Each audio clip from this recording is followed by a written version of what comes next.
Hey, Emma. Aloha, Zasha. I get to say that now and not sound like a complete idiot. But then you Because have to say, you've actually been here. So I like know someone from Hawaii.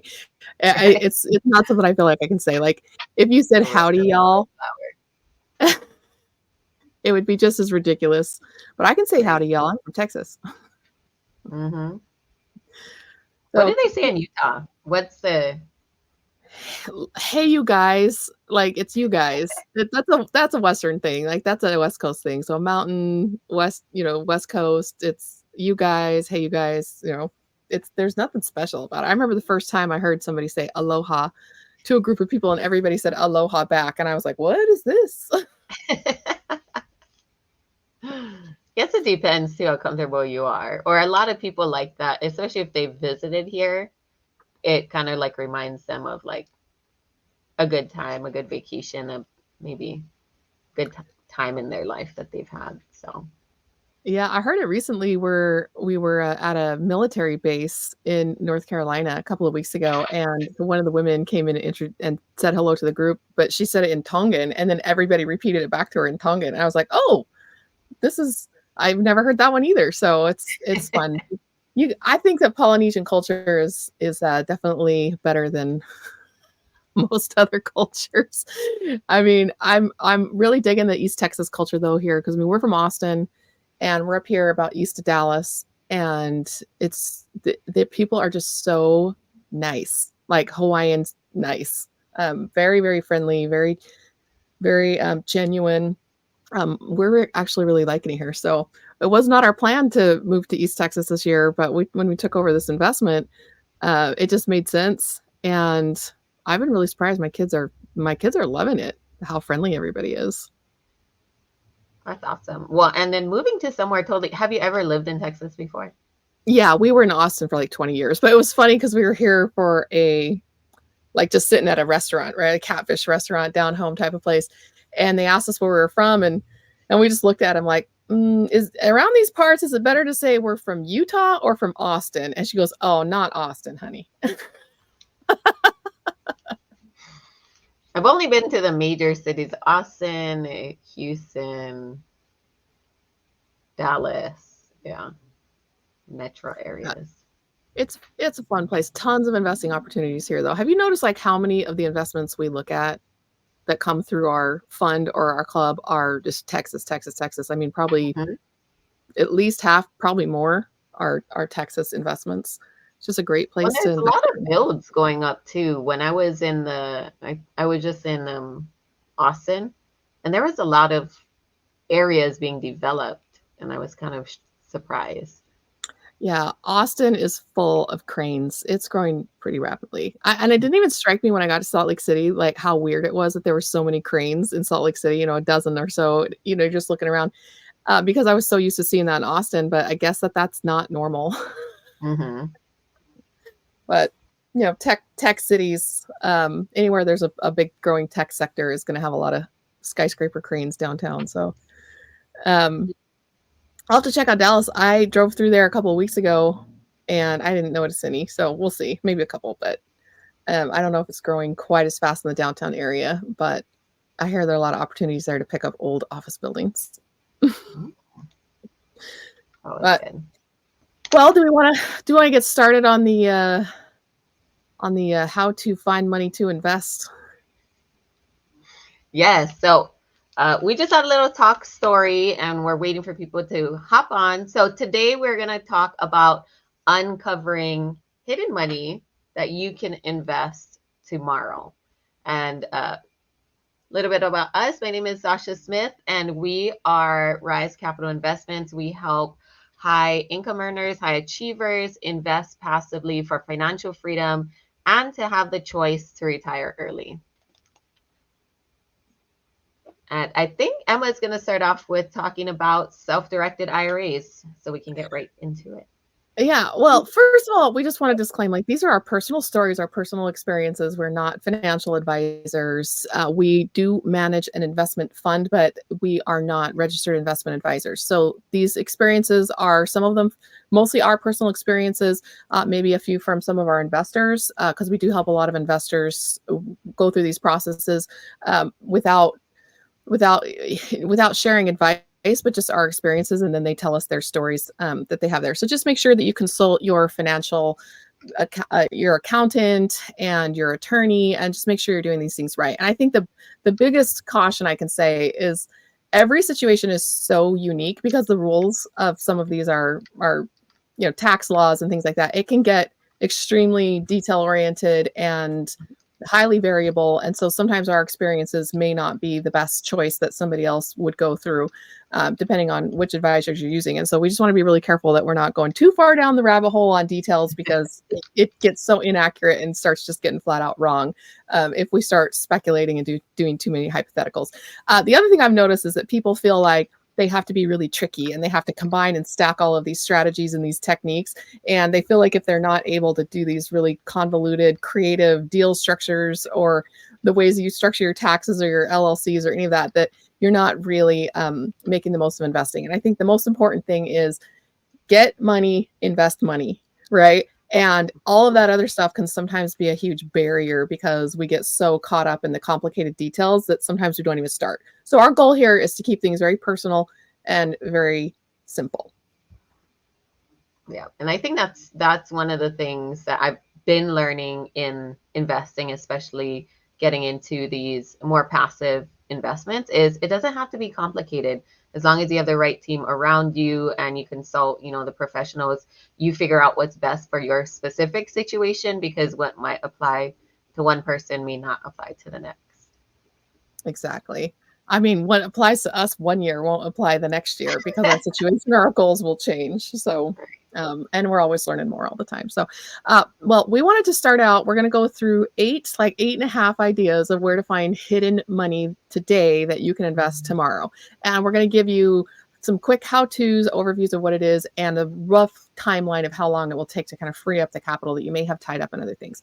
So the first thing, and the reason we put it first, is because it is without a doubt the single largest untapped asset that most potential investors have, and they don't even realize that they have access to, and that's your self-directed retirement account, or your SDIRA. Now, I have talked to a lot of people, and I remember having the same reaction myself when I first heard somebody was asking if we wanted to invest in something. They said, "Do you have a self-directed IRA?" I said yes, because when I logged on to Fidelity, I could choose which freedom fund that I wanted to invest in. I had no idea what they meant. And self-directed IRA is not an industry term. It's something that was just kind of a jargon that was coined. It's basically a retirement account, but you're holding it with a custodian that is allowing you to invest in a wider variety of things. So a custodian like Charles Schwab or Fidelity, places like that, they really have limited what you can invest in. And a lot of that's just limited by the type of structure that they choose, like the legal structure and the fund structure they choose requires them to invest in these certain things. And other custodians have chosen different structures. And so if you just switch custodians, you can invest in whatever you want. And so the choice is not, is it self-directed or not self-directed? The choice is more like, what can that custodian allow you to invest in? So you have 3 custodians that are basically administering all of the IRAs outside of your mainstream ones like Fidelity and Chase, and then a lot of third-party providers. And your bank may offer it. You may be surprised. If you look up a list of self-directed IRA custodians, there are about 150 of them in the country. You're not going to obviously look at all of them, but check and see if your bank is on there, or somebody that you're already working with would be good. The top 3, I believe, are Equity Trust, Quest Trust, and I think Horizon Trust is the other big one, and then everybody else is going to be running a third party under them. So I start with those 3 when I'm looking, and then check out that full list and see what's there. If you want to convert some of your retirement account over to a self-directed account, you don't even have to liquidate or the entire thing. You can leave some in your Charles Schwab. Obviously, if you have an active 401k at work, you're going to leave that where it is. These are for retirement funds for a job that you've already left, and you have a little bit more freedom about what you can do with it. So you're going to look up one of those custodians. You're going to look up their fee structure. And that's really important because the fee structures are going to differ. And so that and customer service are that's our two biggest concerns. Some of our investors are with custodians that are very difficult to work with, and they make it difficult to fill out paperwork, and they keep sending it back to be redone, and that slows everything down. And others have really automated online processes, and they're doing ACH transfers, and they just have a better system. So customer service for me is a big one, not only for mine but also for our investors, making sure that we know what hoops we're going to have to jump through to help them get that capital placed. And the other thing is the fee structure. They either charge you based on how much money you have in the account, so total assets under management. So they'll have like a percentage fee. So you can choose that if you don't have that many assets under management. Like if you only convert over a portion of it, that might be a good choice. The other way is that they just charge you a flat fee, which is if you have a lot of money under management, sometimes the flat fee is cheaper. So you are going to just have to look at the options for the fee structures and decide which one of those fees that you want to come in under. And so for us, we chose the additional level of having an LLC created, and we opened a bank account for that. And our custodian actually transferred all the money to our own bank account, and then we can write our own checks. I personally have not found that to be very valuable, and it's an extra layer of complication and fees that for us have really not been worth it. And the reason being, if you want to write your own checks and fund your own deals, you need to be fast if you're doing quick deals, like you're making hard money loans or these things that's like, I need money today, we're closing on Friday. That would be where a checkbook might come in really handy. But since we're funding all of that through our fund, then it for me, that just hasn't really been a useful structure. And at some point could even consider shutting that LLC down and just putting the money back at the custodian and letting them send the checks out. Those are for transactions that usually take a couple of weeks. If you're going to be doing some research, some due diligence, and deciding, do I actually want to invest in this deal or not? And then when you do, and then they send it over. So it's not for deals that are in a big hurry. So that's a consideration if you want to write your own checks or you just want to have the custodian release the funds each time you do a deal with it. Do we have any questions there on, let me see. I want to make sure I'm watching the questions on LinkedIn and YouTube, so make sure that we're catching them all. But so that's been our experience. We've done this now twice with our own IRAs when my husband has left a job. And basically all we did is we called up the company that held it. Both times it was Fidelity. Fidelity liquidated all of our funds. They basically sold our stocks at that day's prices, and we agreed on the day that we wanted them to sell them. And that is a non-taxable event. I think this is really where it's important. Yes, we are liquidating the stocks at current market value, but since we're just transferring custodians, it's not considered a capital gain or a taxable event. Even if your stocks are up, you definitely are not going to be taxed on that because you're just moving it to a different custodian. So that's a big concern that I have when I use the word liquidated. I just mean they're being sold at market value and transferred over to another custodian. Once it's transferred over to the other custodian, you'll have some documents that you need to fill out. Every time you want to invest, you send it over, they approve it, and then they will wire the funds directly over to the sponsor's bank account that's managing the deal. And so the money actually never goes into your own hands unless you have your LLC and want to write your own checks. So that's been our experience with self-directed IRAs. They're actually fairly simple. I think sometimes they tend to get overcomplicated because it has something to do with taxes. There are a lot of nuances there. One of the big ones that we want to point out is that most IRAs, especially traditional IRA, cannot take advantage of accelerated depreciation. And depreciation in general is not as useful in an IRA because you're already tax advantaged. So you don't really get to say, okay, it's tax advantage to depreciation, writing that off against what? You're already probably not paying tax on the growth, depending on the way you've set it up. In a traditional IRA, you will pay taxes when you take that out, but depreciation doesn't really help that a whole lot because you're already able to put that money in before you pay taxes on it. So just bear in mind that there are certain advantages of investing in cash, and there are certain advantages of investing through an IRA. It's a question of taxes, and that's going to really depend on you, your situation, and your advisors, and how that's going to work.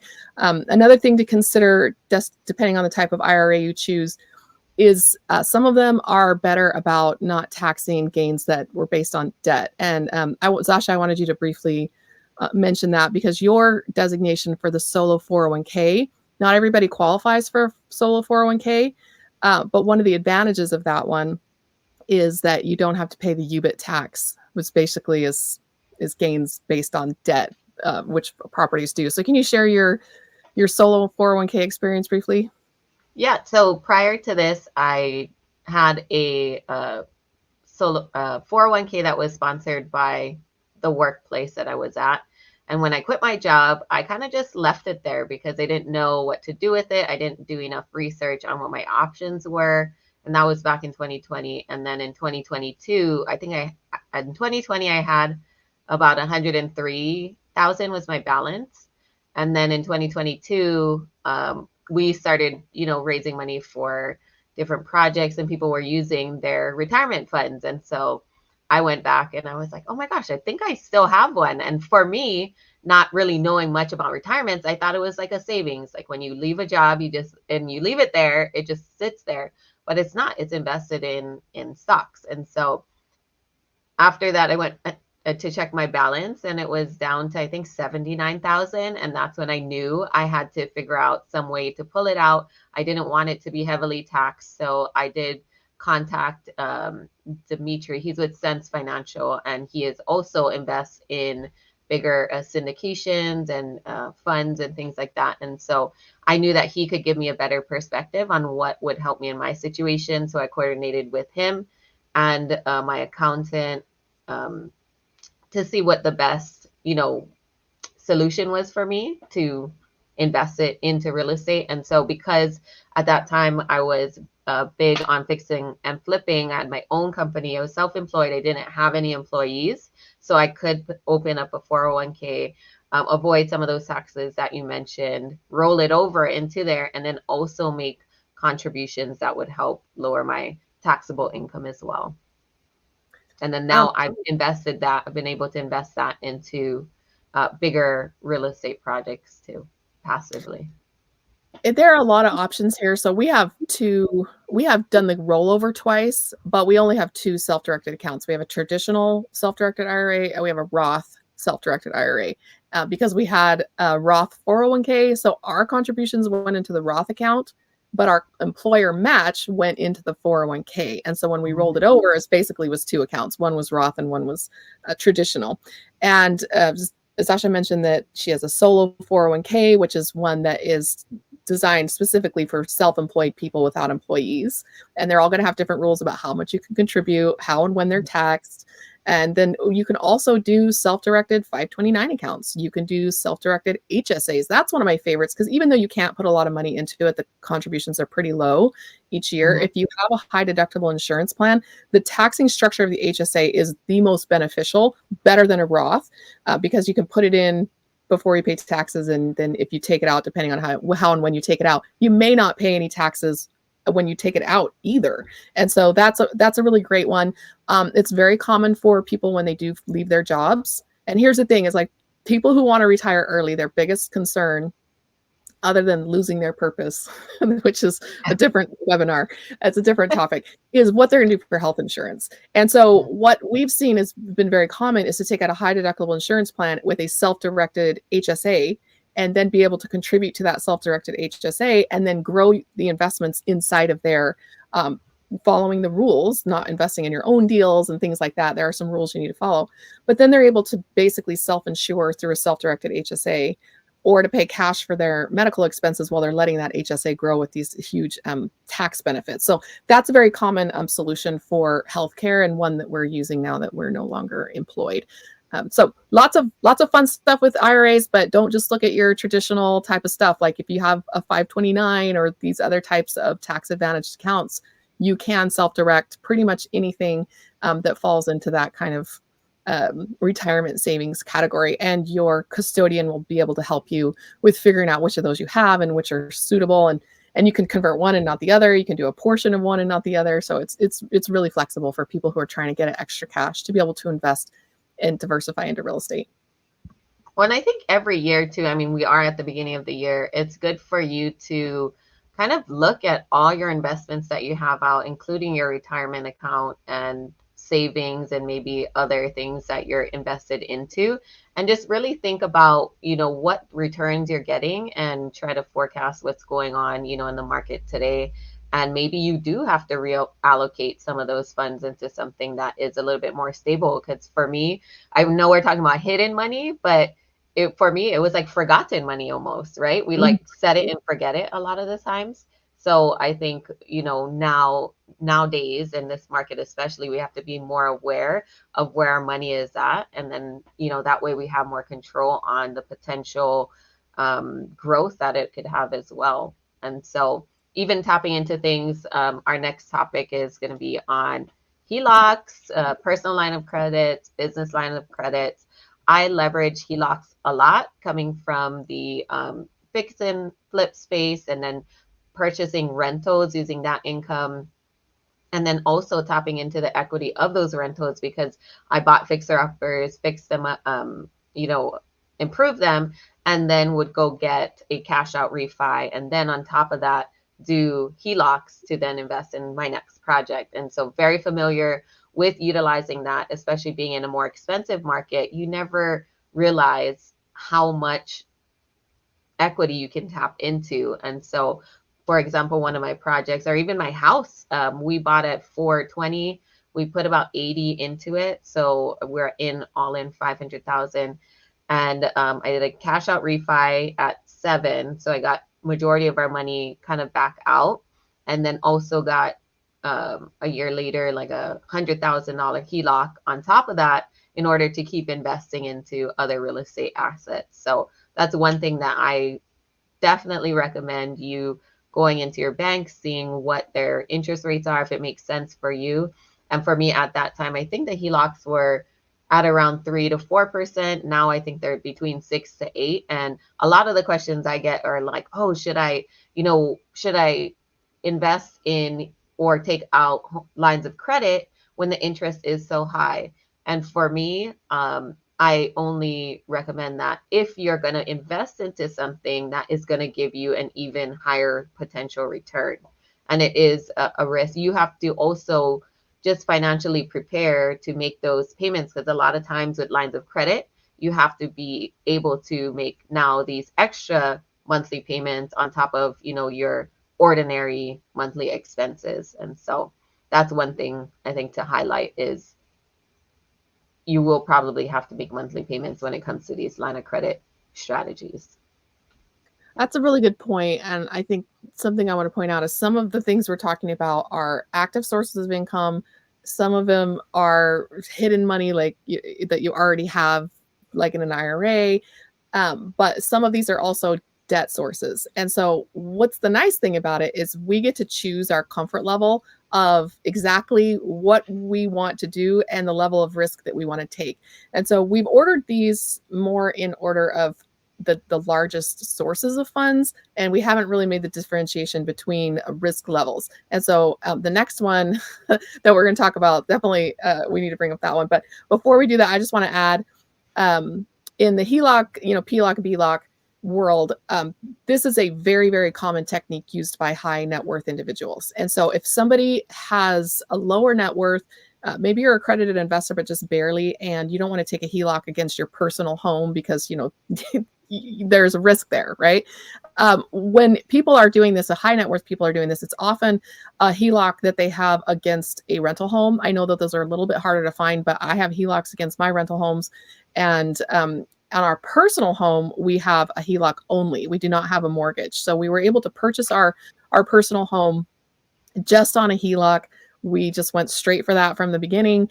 And we are able to basically rent our house from the bank, so to speak, and we can keep pulling money back out to go and invest in things. And because we weren't that attached to our personal home, like it wasn't like grandma's house and my kids all want to graduate from high school here, we felt comfortable doing that. But if it was a house that I really was sentimentally attached to, or we really needed to stay in that location, that would have given me a little bit of a second thought.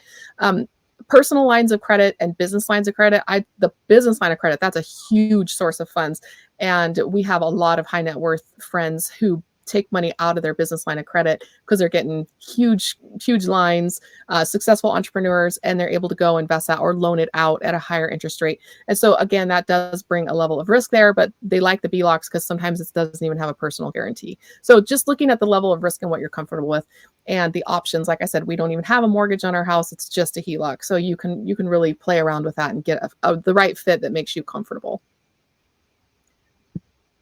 The next thing, I'm not going to talk about this very much. We're just going to mention it because neither one of us have done this. This is for experienced stock investors where you can borrow from a broker against your stock portfolio. And most people who do margins are going to borrow that to go make other stock investments. But you don't necessarily have to invest in the stock. Depending on the terms of your loan, you can go invest it in something else like real estate. The risk of this is if the value of the stock drops and you need to pay back the loan, then you could be underwater on it. And so this is not something that we typically recommend for beginners. And it's not something we do ourselves because I don't have enough experience in the stock market to feel comfortable with it. I'm definitely an index investor. I'm not the kind of person who thinks I can beat the market. I just don't have that kind of talent or skill. And very few people do. And I recognize that. A lot more people can handle managing their real estate assets than can handle beating the market in the stock market. So I just want to put this out there because many of our professionals who invest with us do have access to this. And the reason why is because they may be at their max contributions for their Roth IRA and at their max contributions for their 401k or traditional, which is for high net worth or high income individuals. Those maximums are really no challenge. And then after that, they're stuck thinking, well, what do I do now? But because they have a lot in the stock market, they start putting extra money into the stock market and they can build up large stashes of capital in there. And if they're comfortable with that, they can start trading on taking the margins and investing in that and other things. I do have a couple of investors who feel very comfortable doing that. And some investors are like, no way. So it really just depends on how you feel about it. But we just wanted to throw it out there as an option for those people who feel comfortable with doing that and to be aware of that and just make sure that if you want to do that, you can, in certain situations, invest that money in other places like real estate.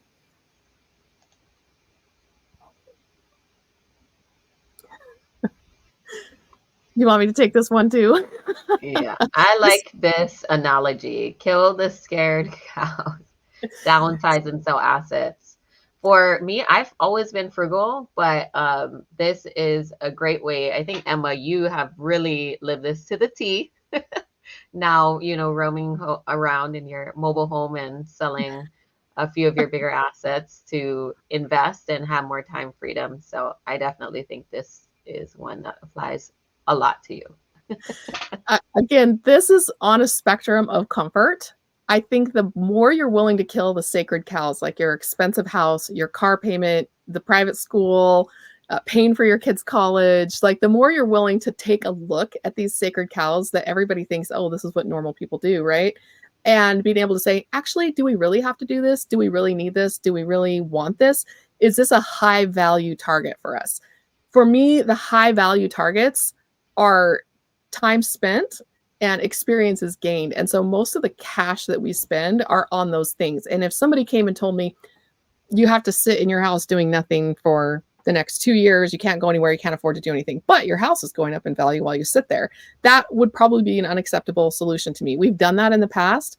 We made some cash off of the house from the appreciation, and but we were house poor. We didn't really do anything. So we're making a sacrifice to invest in that real estate that was appreciating, but it didn't leave a lot of money left over for experiences. And now we've almost flipped that. My daughter said to me, she says, how is it that we own so many houses and we don't live in any of them? Because we have rental houses and we have assets that pay for our ability to live in an RV and travel around full time. And so for us, those sacred cows, we just really got serious about looking at those and only choosing the ones that really make us happy. I know some people who love their neighborhood. Don't put a HELOC on that house and don't think about maybe selling that house. But something you could do in that situation is house hack. That's a sacred cow. I don't want to share my house with other people. But what if you have an extra room? What if you could, easily put in a separate entrance?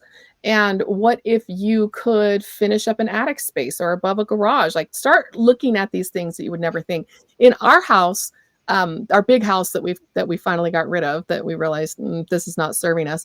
We had an RV pad on the side, and people would rent the RV space, and they'd come in and plug in, and we put a partition in the backyard, and they could play back there, and they really love the kind of neighborhood feel of staying at the RV park next to our house. And so that's something that you can do. Just get creative and stop thinking about how life is supposed to be, or what your neighbors are going to think, or what it's going to look like if you start downsizing.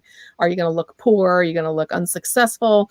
Letting go of those trappings is really a huge part of this. You may be surprised how much capital you have in some of your assets. We recently had one of our tenants pass away, and even though he was renting, his estate had a huge number of assets that his executor was able to sell, because he had a lot of toys. Like, he had the boat and the RV and the side by sides and the hunting equipment and the nice furniture. Like, he actually had quite a lot of assets, and that made him happy. But he didn't want to own a home. He just didn't like being tied down that way. So he was making different decisions than we were making, but he was making the decisions that made him really happy. So he had a lot of assets that he could have sold and invested, but that he ended up choosing just a different lifestyle, a different way of living. And that's where we all get to make that decision. I would encourage everybody to look really hard at it. I heard a statistic recently that the people who have the largest families are the people at the lower end of the economic scale, and the very wealthy tend to have more children, because middle class people are more concerned about, I have to buy a new car because we can't fit this extra seatbelt. My house is too small, and each kid has to have their own bedroom, and we can't fit. So they're making decisions based on financial considerations that people at the very high and low end of the scale are not making their decisions based on those considerations. So sometimes it's important to say, what of this is making me really happy? And what of the decisions we're making are just part of the middle class life that we live? And taking a step back and saying, I'm going to open my perspective, like, how do the really wealthy live, or how do the really not wealthy live? And would our decisions be different if we were coming from maybe a little bit of a different culture? So that was one thing that really opened up my eyes to being able to say, why are we making the decisions we're making? Which cows can we kill? And which assets are we sitting on that, if we reallocated for investments, would give us more cash flow, more time freedom, and ability to have more experiences? This is a difficult question. It's probably the one we get the most resistance to. But if you want extra money to invest, you must live below your means, even if it's through an IRA. How do you think that money got in the IRA? You put it in there because you weren't living on it. And so this is just taking that a step further and saying, how can I really live more frugally, is really what it boils down to. But when you're making those decisions, again, make sure that things you're spending on are very high pleasure for your unique personality or your family. And the low pleasure or the low payoff items, they got to go. Because a lot of times we're spending it just because that's what everybody else is doing. So start with those first, and then you can kind of work your way up from there. And I think that's important to remember too, because not only, you talk about downsizing or selling things off, you also pointed out making use of what you have. And so when I bought my first house, it was a duplex, and my mom lived on one side, I lived on the other side when she moved out. And this was before I knew anything about investing intentionally, right? So she moved out. I was like, oh my gosh, I was so worried about affording the mortgage. I rented out her side, her unit. And then I also ended up renting out a room on my side because one of my friends needed a place to stay. And then I realized, oh my gosh, they're paying my mortgage and my utilities. Like, now I can have all this money from my W-2 that I can now either invest more into my retirement or look into other investments like real estate to then put my money into. And so I think that was an eye opener too. Of course, it's not ideal. Like, who wants to live with roommates, as in, as you get older with a family, or who wants to share, the same space with someone else? But in the end, I think, like you mentioned, if you want to do more, sometimes you have to live a little bit below your means, or make, do something different than what you've done. And if it doesn't work out, there's 30-day lease, they could, leave right after that. And so I think just making yourself, if they say like be comfortable being uncomfortable. Now, don't Yeah. make yourself fully uncomfortable living with a stranger, but at the same time, I think when you start thinking outside of the box and then the benefits that, could happen because of those little shifts, then there's more opportunities that come with that.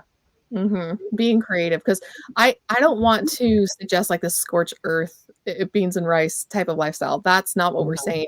We're saying be open-minded and try things. So one example is the house that we ended up selling, our personal home when we left Texas, that really gave us our seed money to start investing really aggressively at that point, was a live-in flip. And we didn't think of it that way because we didn't know those words or those terms when we were doing it. But we tore that house apart. We actually had to move out of it for 3 months and came back, and we're living in basically a construction zone for 2 years. And the amount of appreciation that we forced into that house through the renovation basically allowed us to refinance out of the mortgage into a HELOC, and we still had cash that they gave us a check, right? It was shocking how much capital we were able to make off that house. And most people were looking at that like, why are you remodeling a house? Why don't you just get divorced now? It was actually ended up being a fantastic experience and really helped me to hone in on what's important, because when you do without, you start adding things back in very slowly. And I realized I liked having less stuff. I liked having to clean less stuff. I liked having less responsibilities. And it's the same reason I like living in an RV. I don't think I would have known that if we hadn't been willing to do something a little bit crazy that people were telling us not to do. We did it anyway, and look at the benefits that we found, a lifestyle that fits with our personalities better. I'm not here saying sell your house and move into an RV.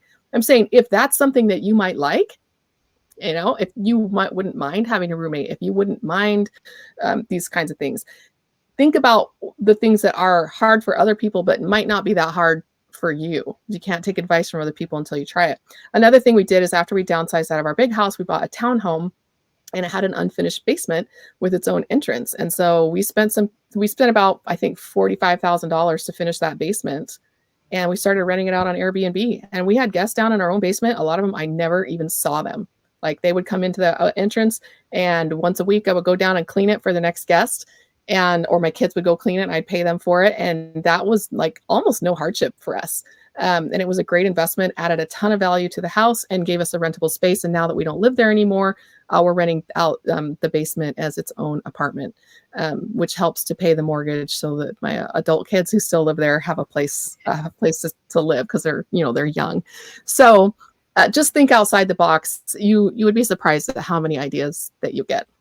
And this is why I like this next topic here that Zasha's going to talk about, because we are not telling you that you can't have luxuries. We're just telling you to be strategic. And that's one thing that I've learned, like you talked about before. A few of the things we did talk about were like lines of credit, leveraging debt. And that's where, buying luxuries, using rewards and points comes into play, as far as utilizing your credit card, right? Things that you normally would already pay for, just charge it to a credit card. I mean, be mindful that a lot of them do have high interest rates. So trying to pay it down every month, making sure that this was probably things you would already buy that weren't too outside of the box. That way you're not stuck with paying high interest on a balance. But also a lot of these credit cards have like 100,000, bonus points that you can sign on with. And I've taken several trips that I probably would have not really taken unless I had gotten these rewards and points with.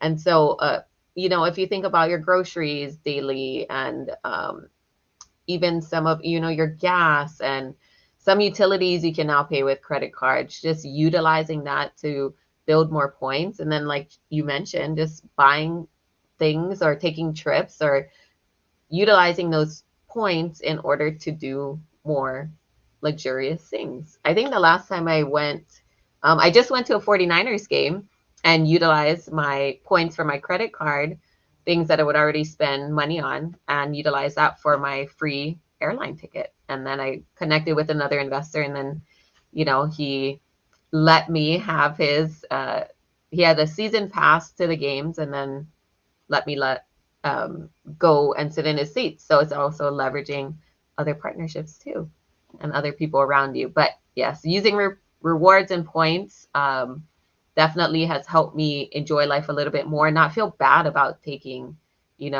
these vacations or these trips that I normally wouldn't.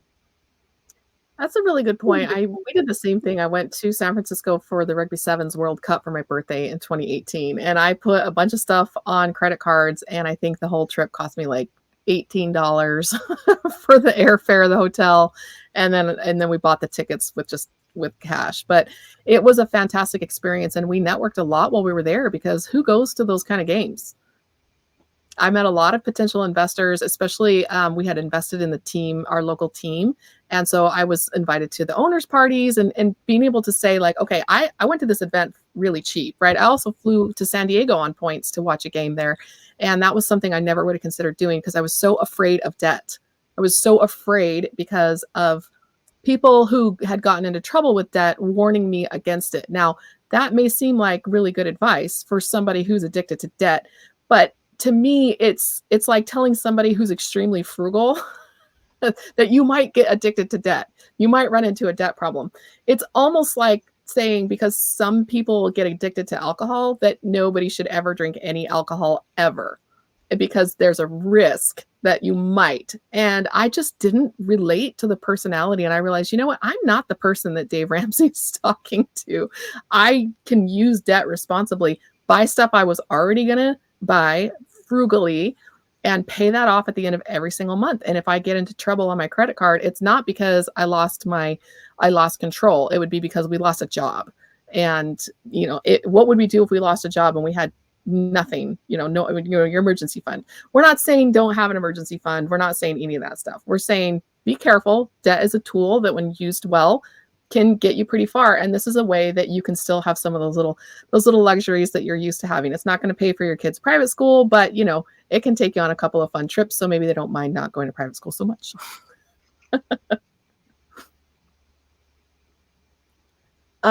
I'll take this one too, because we have several cash value life insurance policies. And again, this is a departure for a lot of people because they're thinking of life insurance as term life insurance, which is way, way, way cheaper. Let's just get that out of the way right now. Cash value life insurance has a large commission that you will pay to the agent who designs the policy, and you will pay policy premiums that are much higher than you would pay in term life insurance. So if that is true, why on earth would anyone want one, right? And how do we use them to get more money to invest? And the simplest way to explain cash value life insurance is you are putting money into a policy, then you are borrowing money from the insurance company. It's just like taking margins on your stocks. You're not borrowing against your stocks. You're borrowing from a broker against the value of your stocks. You take a loan from the insurance company. It's an extremely low interest loan.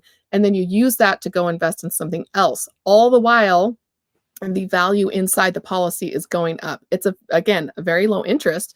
It's usually better than a savings account. Right now, maybe not so much. You got to kind of compare those two things. And but you can't borrow against your savings account. Even if your money's going to grow you have a 5% savings account, and maybe your cash value life insurance is growing at 3.5 or 5% is pretty typical. You can borrow against that while it continues to grow, and then go invest in whatever you want to. And so for us, it helps us to avoid having consumer loans. So for example, if you're going to be making a car payment, so you have a nice car and you don't want to get rid of your car, you've decided that's a sacred cow you don't want to kill. You open up a cash value life insurance policy, you take a loan against that policy, it's your own cash. You're throwing your own cash in there. That's basically the first stop that it makes so that you can double dip. It's like taking your money and putting it on high heels to make it just a little bit taller.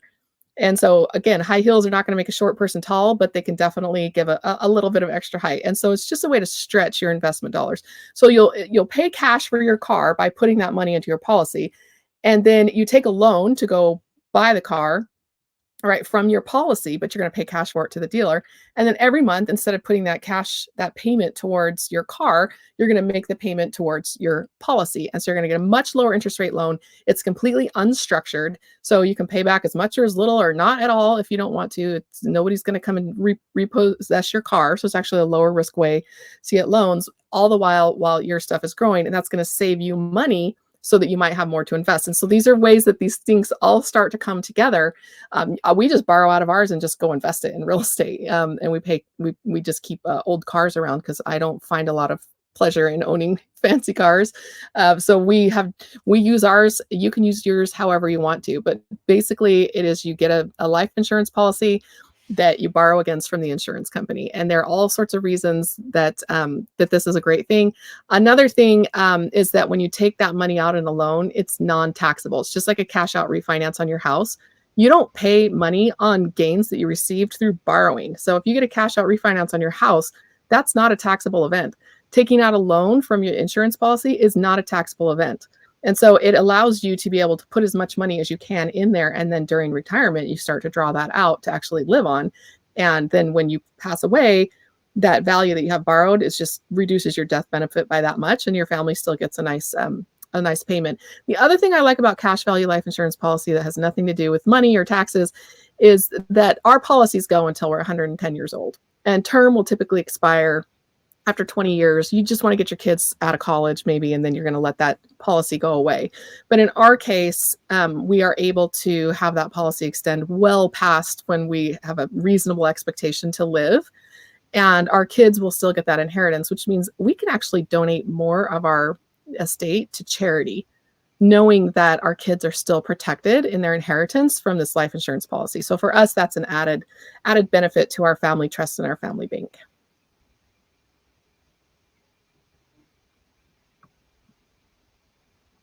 All Tax right. planning.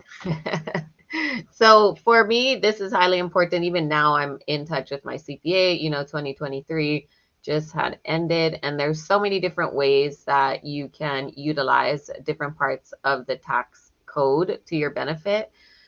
For me, I didn't realize a lot of areas that I could have been utilizing before. I just recently started paying my kids and using that as a tax deduction.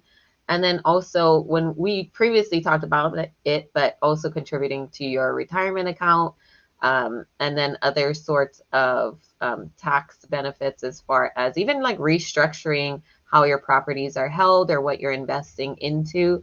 And so that's really what drew me into getting into these larger projects and investing passively into syndications or funds, because I could take advantage of the depreciation. And so, like we mentioned before, check with your legal professional team what really applies to you. And I believe me and Emma are both real estate professionals, the real Mhm. estate Yep. professional Real estate. status. Mhm. So we get some added benefits. So like we mentioned before, just double check that this applies to you. Check with your CPA, but ask them, hey, if I start investing in real estate or I invest in this particular deal, what are the upsides or the downsides that are particular to me in my specific situation? Yeah, and we look at our tax planning as an extra stream of income, actually, because not only are we really not paying any taxes, we've actually started getting pretty large refunds. And that leads us into our next being the side hustle and REPS, which stands for real estate professional status. If you are both working a W-2 job and one of you decides to quit that job because you're kind of getting killed on taxes, the best hope of two W-2 workers is to maximize their tax savings later. That there's not a lot that you can do this year right now other than contributing to your IRA. If you make over $100,000 a year, you don't get a lot of depreciation off your active income, or you don't get any off your active income. And so there aren't as many strategies for two W-2 workers to be able to save on taxes. But having some sort of a side hustle, especially if it's a real estate side hustle, and especially if one of the person, what part of the couple that's running the real estate side hustle eventually wants to quit their job and get that real estate professional tax status, that's like the golden cow, the golden calf of tax planning and tax savings. And that's how we've been able to turn tax planning into an extra stream of income, because I was a stay-at-home homeschool mom and I consider real estate my side hustle. But because I was spending at least 750 hours a year on it, and I was doing at least 50% of my time and working time was spent doing that, I qualified for real estate professional status, which meant that all of our depreciation from the real estate we were buying offset my husband's active income, his W-2 income. And that was when we really turned the corner and started saving a lot on taxes. And so if you have a side hustle that you can do, it could possibly be a real estate side hustle if you want to get rep status. It works really well for a stay-at-home parent because they're already kind of there. So if that one stay-at-home parent is willing to run the real estate side hustle and get that rep status, it can save a lot of money. It's a harder sell for two W-2, especially two high income earning W-2s. You really have to make like a big lifestyle shift to do this. And if you're both very busy in your W-2 side hustle, I mean, in your W-2s, having any side hustle, especially if you have kids and other things that you volunteer for, can be a big ask because most side hustles are active and they take more time.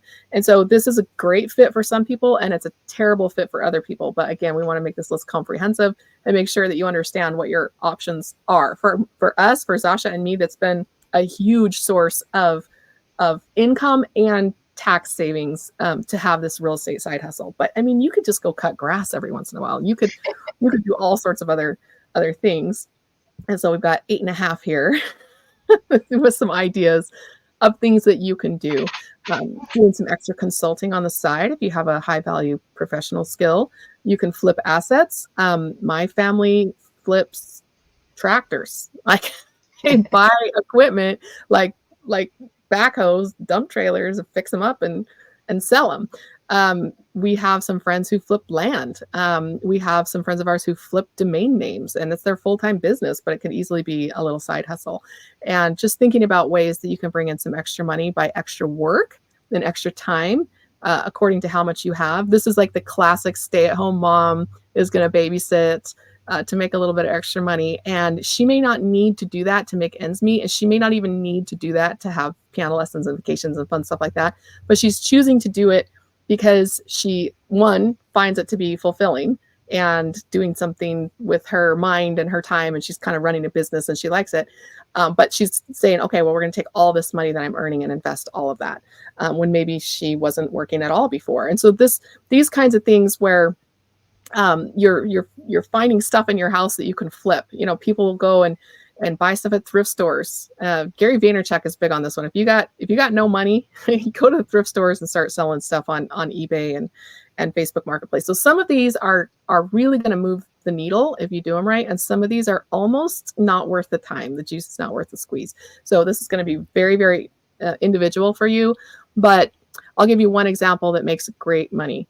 Some friends of ours, they will buy luxury cars, $90,000 car, but they know that they, with a little bit of cleanup, right, they can go and flip that car for 120,000. That's like flipping a small house. And so if you think about like high value targets and good uses of your specialized skills, like you probably can't flip tractors, right? But my brother-in-law can. So think about it from that term. I have another brother-in-law who has a YouTube channel, and he basically teaches people how to fix cars, and he makes a nice little side hustle income off of that, and it's residual. So he's flipping cars as his side hustle in addition to his job, and then his YouTube channel, as he flips those cars, records what he's doing and then is able to make that as a side hustle. So just to start thinking outside the box. Don't overextend yourself. We still want you to have a good time and quality of life, but these are options, especially if none of the others work for you. This is one of the most reliable ways to bring in a little extra money. Zasha, you have anything to add on that one? Yeah, I mean, utilizing what you're already doing. So for me, a lot of times when I first started in real estate, I was heavy on, like I mentioned, fix and flipping. So how do you find deals? You know, how do you connect? A lot of times I had to raise a lot of money. And so I utilized social media. And so I ended up growing my following really big, having, raising millions of dollars through social media, and then also finding deals and partners on social media. And with that came another opportunity of now becoming an affiliate for a lot of different programs that if I say use certain platforms, like I use TurboTenant to self-manage some of my properties, building up a referral link that is easy as sending out when people were already asking me, hey, what book should I read? What programs do you use? Who was your first mentor? What your mentorship? What programs have you been to or events have you been to that, you suggest for beginners? And so utilizing that, I mean, I've made over 200,000 in 1 year just from referral links. So that's an really simple, easy way. If you're already utilizing some sort of platform, or like referral business to other companies, that's one way that you don't necessarily have to start this huge side hustle, but you can just utilize what you're already doing and make sometimes a really good income from it. Yeah, I have friends who run YouTube channels who make a couple hundred to a couple thousand extra dollars a month, up to a couple of my friends who are making $300,000 to $500,000 a year just off their YouTube channel. So this can be something that is scalable depending on how much time and effort you want to put into it. But look at your strengths. Again, if you have a specialized skill and you can pick up some consulting hours, that's probably the one you're going to get paid for the most. But if you're a charismatic personality and you like social media, and especially if you like video editing, look into a YouTube channel. But start looking around your house for everything that's not nailed down and start selling those things. And if you, there's a reason that in the Millionaire Next Door, auctioneers are the most likely to be millionaires, because they know the value of stuff, and they will go around to auctions and they will find the stuff that's undervalued. They will pick it up and then they will go sell it at whatever outlets they have, either retail or at another auction that they know they can do better. And this is something that people who have an eye for it are able to do, because you can find an undervalued asset and flip it. It's the same thing we do when we flip apartments. It's the same thing we do when we flip houses. There are other things that you can flip, other undervalued assets that you can find and resell, in addition to selling your services as a consultant or something. So just keep your eye out. If you know something, I couldn't flip a car, right? I don't know what's anything about that, but I knew I could do something more than what I was doing when I started getting into the apartment flipping business. So just remember, it can turn into a full-fledged business or it could be a side hustle. So just be careful there. And the last one I want to mention is, probably not a lot of us have money here, but you got to go look. You just got to go to your state websites or states around, or any state you've ever lived in, or any states some of your ancestor relatives have lived in, and check for your unclaimed property. This is just like an IRA where Sasha was like, I think I have some money over there, right? Just go check, right? There are a lot of scams with this one. They'll tell you that you have some money there, and if you pay them $100, they can get you $1,000 back or something like that. But it's a total scam. So just this is an easy one that you can do yourself. I had a grandma when she passed away. I was a beneficiary on her bank account, and it got lost. And so we basically searched for unclaimed property because I was named after her. So she left me her little bit of stuff, and finding her unclaimed property. And it's a simple process. You can hire someone to go do it for you if you believe that there's a significant amount there that you need to reclaim, but it's always fun to just go check the state websites and see if there's any unclaimed property there that you can pick up. And what do they do with the unclaimed property? Eventually, there's the sale yard there where you can go pick up unclaimed or repossessed or tax lien property. Like storage too, Basically. So it doesn't have to just be your unclaimed property. It can be you finding undervalued unclaimed property and flipping it. So lots of ideas there. I hope this was helpful to you. If you have any questions, please be sure to shoot them out to us. Let's see if we get any here. Let's see. Oh, just wanted to say hello. Thanks, Trevor. Thanks for coming. Dave Kulik says, my ex-wife used to only use her debit card, and I couldn't understand why. I taught her about using credit cards for the points, rewards, miles, etc., and pay off the balance month to month to avoid interest charges. She was a bit resistant at first, but saw the benefits eventually. Exactly. Sasha, this is the same thing you're saying. You're buying that stuff anyway. So you're already paying it off every month if you're using a debit card or paying cash for it. So put it on it's just like the life insurance policy. Put it there first and then pull it back out and be able to go do something else with it. So put the purchase there and then pay it off every month. And then you can use those points to go get some fun stuff. It's almost like interest, right? But it's paid in points. Or some you get cash back anyway on things you would already spend. So yeah. Well, and the reason they do it is they're hoping you eventually carry a balance. That's what they want. They're giving you points, all this stuff to hope you carry a balance and end up paying a lot of interest. And you can choose if you want to pay interest or not. It's really up to you. So if you use it and pay it off every month, then you will definitely come out ahead on that one. Got one more here from Michael Morris, officially a real estate professional this year and investing with my life insurance this year. Thanks. Thank you for the great tips. Exactly. This was the turning point for me. I was watching, I don't know if it was a webinar or just a YouTube video or somebody talking about some of these techniques. And when I heard about life insurance specifically was the one where I just kind of sat back and I said, well, what? And I took my laptop in and I showed my husband and I pointed, I said, have you ever heard of this? He said, no, what are you talking about? They always tell us not to get cash value life insurance. I said, this is the moment like that I realized like rich people do not make the same choices that people like us make. And that was like the beginning of the slippery slope for me and the rabbit hole that I went down to learn how to become wealthy. And I'm shocked at the results just 5 years of really focused effort of doing this has created. So I just want to encourage you to think outside the box. Like many of these people here are doing the same stuff and finding success with it. We're not making this up. It's changed my life in a very short period of time. So I hope that it can do the same for you.